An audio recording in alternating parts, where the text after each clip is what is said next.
Everyone, ಮತ್ತೊಮ್ಮೆ ಕ್ರಿಯಾನ್ ಸ್ಟಾರೋಗೆ ಸ್ವಾಗತ.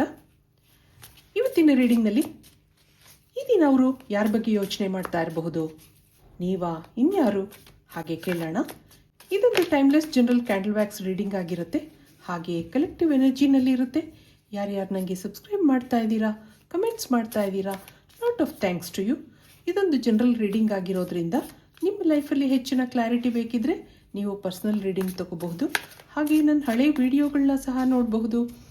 ಇದು ಟೈಮ್ಲೆಸ್ ಆಗಿರೋದ್ರಿಂದ ನೀವು ಯಾವಾಗ ನೋಡಿದ್ರೂ ಅನ್ವಯಿಸುತ್ತೆ. ಕ್ಯಾಂಡಲ್ ರೀಡಿಂಗಿಂತ ಮುಂಚೆ ಸ್ವಲ್ಪ ಕಾರ್ಡ್ಸ್ ನೋಡೋಣ. ಇಲ್ಲಿ 9 ಆಫ್ ಸಾರ್ಟ್ಸ್ ಬರ್ತಾ ಇದೆ, ದಿ ಸ್ಟಾರ್ ಕಾರ್ಡ್ ಬರ್ತಾ ಇದೆ, ಹಾಗೆ 3 ಆಫ್ ಪೆಂಟಿಕಲ್ಸ್ ಇದೆ. ಇದು ಅವರ ಎನರ್ಜಿ ಆಗಿರುತ್ತೆ.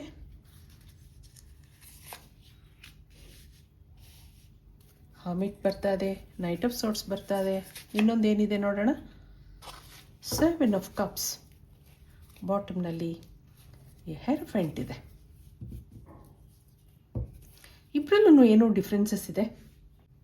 ಹಾಗಿರೋದ್ರಿಂದ ನೀವಿಬ್ರು ನೋ ಕಾಂಟ್ಯಾಕ್ಟಲ್ಲಿರಬಹುದು ಅಥವಾ ಮಿನಿಮಮ್ ಕಾಂಟ್ಯಾಕ್ಟ್ನಲ್ಲಿರಬಹುದು. ಅಂಥ ಆತ್ಮೀಯತೆ ಇಲ್ಲ, ಇಬ್ಬರ ಮಧ್ಯೆ ಏನೋ ಅಡ್ಡಿ ಆತಂಕಗಳಿದೆ. ಹಾಗಿರೋದ್ರಿಂದ ಇಲ್ಲಿ ಓವರ್ ಥಿಂಕಿಂಗ್ ಇದೆ. ಮತ್ತೇನಿದೆ ನೋಡೋಣ. ಇಲ್ಲಿಂದ ಒಂದು ಕಾರ್ಡ್ ನೋಡೋಣ. ಇದೊಂದು ಕರೆಂಟ್ ಫೀಲಿಂಗ್ ಸೆಕ್ಷನ್ ಆಗಿರುತ್ತೆ. ಈಗ ಏನು ಬರುತ್ತೆ ಇಲ್ಲಿ, conversation, I want to call you and hear your voice ಅಂತ ಹೇಳ್ತಾ ಇದ್ದಾರೆ ನೋಡಿ. ಇಲ್ಲಿ escape, I left when things got hard. ನಿಮ್ಮಿಂದ ದೂರ ಆಗಿದ್ದಾರೆ ಸರಿ, ಮೊದಲಿನ ಆತ್ಮೀಯತೆ ಕಡಿಮೆ ಆಗಿದೆ. ಯಾಕೋ ನಿಮಗೇನು ಉತ್ತರ ಕೊಡೋಕ್ಕಾಗ್ತಾ ಇರಲಿಲ್ಲ, ನಿಮ್ಮನ್ನು ಫೇಸ್ ಮಾಡೋಕ್ಕಾಗ್ತಾ ಇರಲಿಲ್ಲ. ಹಾಗಿರೋದ್ರಿಂದ ನಿಮ್ಮಿಂದ ದೂರ ಆಗಿದ್ದಾರೆ, ಸೈಲೆಂಟ್ ಆಗಿದ್ದಾರೆ. ಈ ಪರಿಸ್ಥಿತಿನಲ್ಲಿ ಆ ಒಂದು ಎನರ್ಜಿ ಬರ್ತಾ ಇದೆ. ಆದರೆ ಈಗ ಅವರು ನಿಮ್ಮ ಬಗ್ಗೆ ಏನು ಯೋಚನೆ ಮಾಡ್ತಾ ಇದ್ದಾರೆ, ಹಾಗೆ ನೋಡಿದಾಗ ನಿಮ್ಮ ಜೊತೆ ಮಾತಾಡಬೇಕು ಅಂತ ಅನ್ನಿಸ್ತಾ ಇದೆ, ನಿಮ್ಮ ವಾಯ್ಸ್ ಕೇಳಬೇಕು ಅಂತ ಅನ್ನಿಸ್ತಾ ಇದೆ. ನಿಮ್ಮ ಎನರ್ಜಿ ನೋಡಿದಾಗ ಹಗಲು ರಾತ್ರಿ ಯೋಚನೆ ಮಾಡ್ತಾ ಇದ್ದೀರಾ, ಓವರ್ ಥಿಂಕಿಂಗ್ ಇದೆ, ಮ್ಯಾನಿಫೆಸ್ಟೇಷನ್ ಇದೆ, ಏನೋ ಥರ್ಡ್ ಪಾರ್ಟಿ ಇಶ್ಯೂಸ್ ಇದೆ. ಹಾಗಿರೋದ್ರಿಂದ ನೀವಿಬ್ಬರು ದೂರ ಆಗಿದ್ದೀರಾ. ಈ ಟೈಮಲ್ಲಿ ನಿಮ್ಮ ಬಗ್ಗೆ ಯೋಚನೆ ಮಾಡ್ತಾ ಇದ್ದಾರೆ. ಆ ನೆನಪುಗಳು ಯಾವಾಗಲೂ ಇರುತ್ತೆ. ಹಾಗೆ ಏನೇನೋ ಕನಸುಗಳಿದೆ. ನಿಮ್ಮ ಜೊತೆ ಕಳೆದಂಥ ಕ್ಷಣಗಳು ಅವ್ರಿಗೆ ಆಗಾಗ ನೆನಪಾಗ್ತಾ ಇರುತ್ತೆ. ಆಗಾಗ ನಿಮಗೆ ಕಾಲ್ ಮಾಡಬೇಕು ಅನಿಸುತ್ತೆ, ಆದರೆ ಅವ್ರನ್ನ ಕಂಟ್ರೋಲ್ ಮಾಡ್ಕೋತಾ ಇದ್ದಾರೆ ಅನ್ನೋದಿದೆ. ಇಬ್ಬರ ಮಧ್ಯೆ ಡಿಫ್ರೆನ್ಸಸ್ ಇದೆ. ಅದು ಮೂರನೇ ವ್ಯಕ್ತಿಗೋಸ್ಕರ ಇರಬಹುದು ಅಥವಾ ಪರಿಸ್ಥಿತಿಗೋಸ್ಕರನೂ ಇರಬಹುದು, ಫ್ಯಾಮಿಲಿ ಇಶ್ಯೂಸ್ ಇರಬಹುದು. ಸೈಲೆಂಟಾಗಿ ನೀವು ಯೋಚನೆ ಮಾಡ್ತಾ ಇದ್ದೀರಾ. ಆಗಾಗ ನಿಮಗೆ ನೆಗೆಟಿವ್ ಥಾಟ್ಸ್ ಬರೋದಿದೆ. ಅದಕ್ಕೋಸ್ಕರ ನೀವು ದೇವ್ರ ಮೊರೆ ಹೋಗಿದ್ದೀರಾ ಅನ್ನೋದು ಇದೆ. ಇದಕ್ಕೆ ಕ್ಯಾಂಡಲ್ ರೀಡಿಂಗಿಂದ ಏನು ಬರುತ್ತೆ ಕೇಳೋಣ.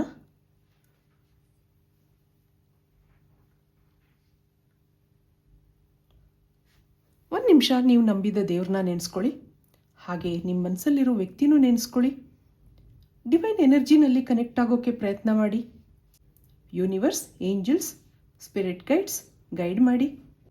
ಆ ವ್ಯಕ್ತಿ ನಿಮ್ಗಿಷ್ಟ ಇದ್ದರೂ ಕನ್ಫ್ಯೂಷನಲ್ಲಿ ಇದ್ದೀರಾ. ಸಿಚುಯೇಷನ್ಶಿಪ್ ಎನರ್ಜಿ ಕಾಣ್ತಾ ಇದೆ. ಆ ವ್ಯಕ್ತಿಯಿಂದ ನಿಮ್ಮ ಬಗ್ಗೆ ಯಾವ ನಿರ್ಧಾರಗಳೂ ಇಲ್ಲ. ನಿಮಗೆ ಗೊತ್ತಿಲ್ಲ ಆ ವ್ಯಕ್ತಿ ನಿಮ್ಮನ್ನು ನಿಜವಾಗ್ಲೂ ಇಷ್ಟಪಡ್ತಾ ಇದ್ದಾರಾ ಇಲ್ವಾ. ಸೈಲೆಂಟಾಗಿ ಆ ವ್ಯಕ್ತಿನ ಮನಸ್ಸಲ್ಲೇ ಪ್ರೀತಿಸ್ತಾ ಇದ್ದೀರಾ, ಏನೋ ಮಾಡಲಾರ್ದಂಥ ಪರಿಸ್ಥಿತಿನಲ್ಲಿ ಇದ್ದೀರಾ ಅಂತ ಅನ್ನಿಸ್ತಾ ಇದೆ. ಆ ವ್ಯಕ್ತಿ ಜೊತೆ ಮುಂದೆ ಹೋಗಲೂ ಆಗದಂಥ ಪರಿಸ್ಥಿತಿ, ಇಲ್ಲ ಮರೆಯೋಕ್ಕೂ ಆಗದಂಥ ಸಿಚುವೇಶನ್ನಲ್ಲಿ ಇದ್ದೀರಾ. ಏನೋ ಸ್ಟಕ್ ಎನರ್ಜಿ ಬರ್ತಾ ಇದೆ. ಈ ವ್ಯಕ್ತಿ ನಿಮಗೆ ಮೊದಲೇ ಪರಿಚಯ ಇದ್ದರು, all of A sudden feelings develop ಆಗಿದೆ. ಆ ಎನರ್ಜಿ ಇಲ್ಲಿ ಕಾಣ್ತಾ ಇದೆ. ಇವರಲ್ಲಿ ಏನೋ ಟ್ರಾನ್ಸ್ಫಾರ್ಮೇಷನ್ ಆಗಿದೆ, ಎಕ್ಸ್ಟರ್ನಲ್ ಅಥವಾ ಇಂಟರ್ನಲ್ ಆಗಿರಬಹುದು. ಏನೋ ಫಿಸಿಕಲ್ ಚೇಂಜಸ್ ಇದೆ, ಬದಲಾವಣೆ ಇದೆ. ಅದರಿಂದ ನೀವು ಅಟ್ರ್ಯಾಕ್ಟ್ ಆಗಿದ್ದೀರಾ. ಈ ಟೈಮಲ್ಲಿ ಸ್ಟಕ್ ಆಗಿದ್ದೀರಾ. ಈ ಎನರ್ಜಿ ಯಾವಾಗಲೂ ಹೀಗೆ ಇರಲ್ಲ, ಚೇಂಜ್ ಆಗಬಹುದು. ನೋಡೋಣ ಮುಂದೆ. ಪಾಸಿಟಿವ್ ಮೂಮೆಂಟ್ಸ್ ಇದೆ ಅಂತ ಅನ್ಕೋತೀನಿ. ಇಲ್ಲಿ ನೀವು ಮ್ಯಾಗ್ನೆಟಿಕ್ ಥರ ಅವ್ರಿಗೆ ಅಟ್ರ್ಯಾಕ್ಟ್ ಆಗಿದ್ದೀರಾ. ಪ್ರತಿ ಕ್ಷಣನೂ ಅವ್ರ ಬಗ್ಗೆ ಯೋಚಿಸ್ತೀರಾ. ಹಗಲು ರಾತ್ರಿ ಓವರ್ ಥಿಂಕಿಂಗ್ ಇದೆ. ಒಂದೊಂದು ಸರಿ ಇದರಿಂದ ಏನೂ ಪ್ರಯೋಜನ ಇಲ್ಲ, ನಾನು ಯಾಕೆ ಆ ವ್ಯಕ್ತಿನ ಇಷ್ಟೊಂದು ಹಚ್ಕೋಬೇಕು, ಹಾಗೆಲ್ಲ ಯೋಚಿಸ್ತೀರಾ. ಆದರೂ ಇದ್ರ ಬಗ್ಗೆ ಇರೆಸಿಸ್ಟಿಬಲ್ ಆಗಿದ್ದೀರಾ. ಈ ವ್ಯಕ್ತಿ ಬಗ್ಗೆ ಯೋಚನೆ ಮಾಡೋದು ನಿಮಗೆ ಹ್ಯಾಬಿಟ್ ಆಗಿಬಿಟ್ಟಿದೆ. ಏನೋ ಅಟ್ಯಾಚ್ಮೆಂಟ್ ಬೆಳೆದಿದೆ, ಬಿಡೋಕ್ಕಾಗ್ತಾ ಇಲ್ಲ, ಇಂಟೆನ್ಸಿಟಿ ಇದೆ. ಅವರ ಭಾವನೆಗಳನ್ನ ನೋಡಿದಾಗ ನಿಮ್ಮ ಮೇಲೆ ಅವ್ರಿಗೆ ಭಾವನೆಗಳಿದೆ, ಅದನ್ನು ಕಂಟ್ರೋಲ್ ಮಾಡ್ಕೋತಾ ಇದ್ದಾರೆ. ಏನೋ ಕೆಲವು ಕಾರಣಗಳಿಂದ ಮುಂದುವರಿಯೋಕ್ಕೆ ಆಗ್ತಾ ಇಲ್ಲ. ಕೆಲವು ಲೈಫ್ ಚಾಲೆಂಜಸ್ ಇರಬಹುದು, ಅದನ್ನೆಲ್ಲ ಓವರ್ಕಮ್ ಮಾಡ್ಕೊಳ್ಳೋ ಪ್ರಯತ್ನಗಳು ನಡೀತಾ ಇದೆ. ಹಿಂದಿನ ಕಹಿ ನೆನಪುಗಳೂ ಇರಬಹುದು. ಯಾಕೋ ಮುಂದುವರಿಯೋಕ್ಕೆ ಇಷ್ಟ ಆಗ್ತಾ ಇಲ್ಲ. ನಿಮಗೆ ಅವರನ್ನು ಅರ್ಥ ಮಾಡ್ಕೊಳ್ಳೋದೇ ಕಷ್ಟ ಆಗಿದೆ. ನೀವು ತಿಳ್ಕೊಳ್ಳುವಷ್ಟು ಸೀದಾ ವ್ಯಕ್ತಿಯಲ್ಲ ಇವರು. ಅವರ ಕೆಲವು ಬಿಹೇವಿಯರ್ ನಿಮಗೆ ಸಿಟ್ಟು ಬರೆಸುತ್ತೆ. ಮೂಡ್ ಸ್ವಿಂಗ್ಸ್ ಇರಬಹುದು, ಅನಾಯಿಂಗ್ ನೇಚರ್ ಇರಬಹುದು. ಕೆಲವು ಸರಿ ನಿಮ್ಗೆ ಇಷ್ಟ ಆಗಲ್ಲ, ಎಷ್ಟೋ ಸರಿ ನಿಮಗೆ ಗೊತ್ತೋ ಗೊತ್ತಿಲ್ಲದೇನೋ ನಿಮ್ಗೆ ಹರ್ಟ್ ಮಾಡಿರಬಹುದು. ನೀವು ಅವ್ರಿಗಿಷ್ಟ ಇರಬಹುದು. ಕೆಲವು ನಿಮ್ಮ ವರ್ತನೆಗಳು ಅವ್ರಿಗೂ ಇಷ್ಟ ಇಲ್ಲದಿರಬಹುದು, ಹಾಗೂ ಅನಿಸುತ್ತೆ. ಇವೆಲ್ಲ ಗೊತ್ತಿದ್ರೂ ನೀವು ಅವ್ರಿಗೆ ಅಟ್ರ್ಯಾಕ್ಟ್ ಆಗಿದ್ದೀರಾ. ನಿಮ್ಮ ಸ್ವಭಾವ, ನಿಮ್ಮ ಮಾತುಕತೆಗಳು ಅವ್ರನ್ನೂ ಅಟ್ರ್ಯಾಕ್ಟ್ ಮಾಡಿದೆ. ನೀವು ಎಷ್ಟೋ ಸರಿ ಅವ್ರ ಹತ್ರ ಎಲ್ಲ ಹೇಳ್ಕೊಂಡಿದ್ದೀರಾ, ಆದರೆ ಅವ್ರ ಭಾವನೆಗಳನ್ನ ಸಪ್ರೆಸ್ ಮಾಡ್ಕೊಂಡಿದ್ದಾರೆ ಅನ್ನೋದಿದೆ. ನಿಮ್ಮ ಮೇಲೆ ಇಷ್ಟ ಇದ್ರೂ ತೋರಿಸ್ಕೊತಾ ಇಲ್ಲ.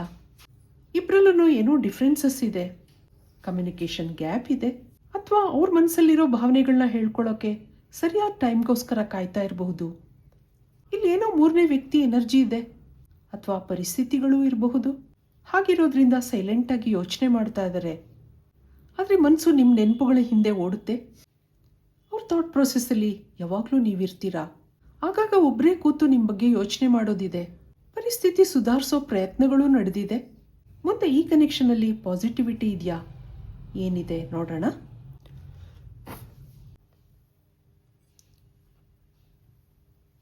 ಯೂನಿವರ್ಸಿಂದ ಏನು ಬರುತ್ತೆ,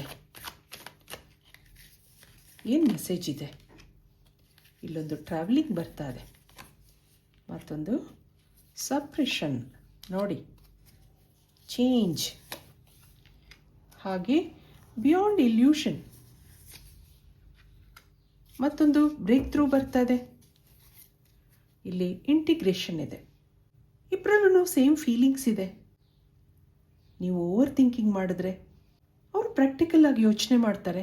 ಇಬ್ಬರ ಭಾವನೆಗಳೂ ಮ್ಯಾಚ್ ಆಗ್ತಾ ಇಲ್ಲದೆ ಇರೋದ್ರಿಂದ ಇಲ್ಲೊಂದು ಕಮ್ಯುನಿಕೇಷನ್ ಗ್ಯಾಪ್ ಇದೆ. ಮುಂದೆ ನಿಮ್ಮಿಬ್ಬರಲ್ಲೂ ಅಂಡರ್ಸ್ಟ್ಯಾಂಡಿಂಗ್ ಬರ್ಬೋದಾ ನೋಡೋಣ. ಈ ಒಂದು ಕನೆಕ್ಷನ್ನಲ್ಲಿ ಅವರ ಭಾವನೆಗಳನ್ನ ಸಪ್ರೆಸ್ ಮಾಡ್ಕೋತಾ ಇದ್ದಾರೆ. ಆದರೆ ಮುಂದೆ ಇಲ್ಲೊಂದು ಚೇಂಜ್ ಇದೆ. ಕಾಲಚಕ್ರ ಉರುಳ್ತಾ ಇದ್ದ ಹಾಗೆ ಇಲ್ಲೊಂದು ಪಾಸಿಟಿವಿಟಿ ಬರೋದಿದೆ ಅನ್ನೋದು ಯೂನಿವರ್ಸಿಂದ ಬರ್ತಾ ಇದೆ. ಇಬ್ಬರಲ್ಲೂ ಈಗ ಗ್ಯಾಪ್ ಇದೆ. ಆ ಒಂದು ನೆಗೆಟಿವಿಟಿನ ನೀವು ಹೀಲ್ ಮಾಡ್ಕೋಬೇಕಾಗತ್ತೆ. ಇದಕ್ಕೆ ಏಂಜಲ್ಸಿಂದ ಏನು ಮೆಸೇಜ್ ಇದೆ ನೋಡೋಣ. ಇಲ್ಲಿ ವೆಯ್ಟ್ ಅಂತ ಬರ್ತಾ ಇದೆ. ಬಾಟಮ್ನಲ್ಲಿ ಚೂಸ್ ಎ ನ್ಯೂ ಡೈರೆಕ್ಷನ್ ಅನ್ನೋದಿದೆ. ನಿಮ್ಮನ್ನು ನೀವು ಹೀಲ್ ಮಾಡ್ಕೋಬೇಕಾಗುತ್ತೆ. ಯಾವುದೋ ಪರಿಸ್ಥಿತಿಗಳ ಕಾರಣದಿಂದ ಈ ಕನೆಕ್ಷನ್ ಮುಂದುವರಿತಾ ಇಲ್ಲ. ಆದ್ದರಿಂದ ನೀವು ಮೆಡಿಟೇಷನ್ ಮಾಡ್ಕೋಬೇಕಾಗತ್ತೆ, ಪ್ರೇಯರ್ಸ್ ಮಾಡ್ಕೋಬೇಕಾಗತ್ತೆ. ನಿಮ್ಮಲ್ಲಿ ಕೆಲವು ಹೀಲಿಂಗ್ ಪ್ರೋಸೆಸ್ನ ಅಳವಡಿಸ್ಕೊಳ್ಳೋದ್ರಿಂದ ಈ ಕನೆಕ್ಷನ್ನಲ್ಲಿ ಪಾಸಿಟಿವಿಟಿ ಬರೋದಿದೆ. ಹಾಗೆ ನಿಮಗೆ ಏಂಜಲ್ಸ್ ವೆಯ್ಟ್ ಮಾಡಿ ಅಂತ ಹೇಳ್ತಾ ಇದ್ದಾರೆ. ಹಾಗಿರೋದ್ರಿಂದ ನೀವು ಸರಿಯಾದ ಸಮಯಕ್ಕೋಸ್ಕರ ಕಾಯಬೇಕಾಗುತ್ತೆ. ಅವ್ರ ಮನಸ್ಸಲ್ಲಿ ನೀವಿದ್ದೀರಾ, ನಿಮ್ಮ ಬಗ್ಗೆ ಅವರು ಯೋಚನೆ ಮಾಡ್ತಾ ಇದ್ದಾರೆ. ಆದರೆ ಯಾಕೋ ಏನೋ ಆ್ಯಕ್ಷನ್ ತಗೊಳ್ಳೋಕ್ಕಾಗ್ತಾ ಇಲ್ಲ. ಮುಂದೆ ಇದೆಲ್ಲ ಸರಿಯಾಗಬಹುದು ಅನ್ನಿಸ್ತಾ ಇದೆ. ಇದು ಇವತ್ತಿನ ರೀಡಿಂಗ್ ಆಗಿರುತ್ತೆ. ಮತ್ತೆ ಇಂಥದೇ ರೀಡಿಂಗ್ ಕೇಳಬೇಕು ಅನಿಸಿದ್ರೆ ನನ್ನ ವಿಡಿಯೋಸ್ನ ಲೈಕ್ ಮಾಡಿ, ಶೇರ್ ಮಾಡಿ, ಸಬ್ಸ್ಕ್ರೈಬ್ ಮಾಡಿ. Thank you for watching. Be happy always.